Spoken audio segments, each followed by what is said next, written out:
Media మిత్రులందరికీ కూడా నమస్కారాలు తెలియజేసుకుంటూ మరి ఈరోజు ఉదయం విజయవాడలో ధర్నా కార్యక్రమం జరిగిన విషయం కూడా మీకు అందరికీ తెలుసు.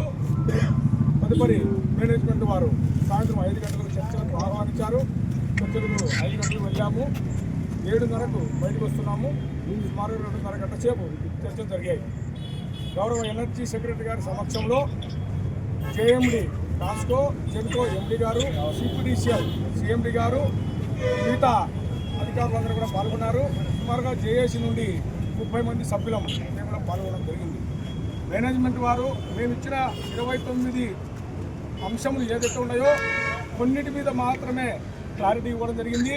ప్రధానమైన అంశాల మీద క్లారిటీ రాలేదు కాబట్టి మేము మరీ ఒకసారి జేఏసీలో చర్చించుకొని చెప్తామనేటువంటి విషయాన్ని మేము చెప్పడం జరిగింది. వారికి కూడా మేనేజ్మెంట్ వారికి కూడా మేము రిక్వెస్ట్ చేయడం జరిగింది. మీరు కూడా ప్రధానమైన అంశాలు ఏవైతే ఉన్నావో ఆ అంశాల మీద క్లారిటీగా చెప్పవలసిందిగా మనవి చేయడం జరిగింది. ఈరోజు ఇప్పటి వరకు జరిగిన చర్చలన్నీ కూడా ఫలప్రదం కాలేదనే చెప్తా ఉన్నాం. కాబట్టి రేపు ఏదైతే తలపెట్టామో వర్క్ కార్యక్రమం ఉంది. 15వ తారీఖున ఉదయం 6 గంటలకు సమ్మె యథాస్థితి కొనసాగుతుంది. యథావిధంగా సమ్మె కొనసాగుతున్నటువంటి విషయాన్ని మీ ద్వారా మా కార్మిక వర్గం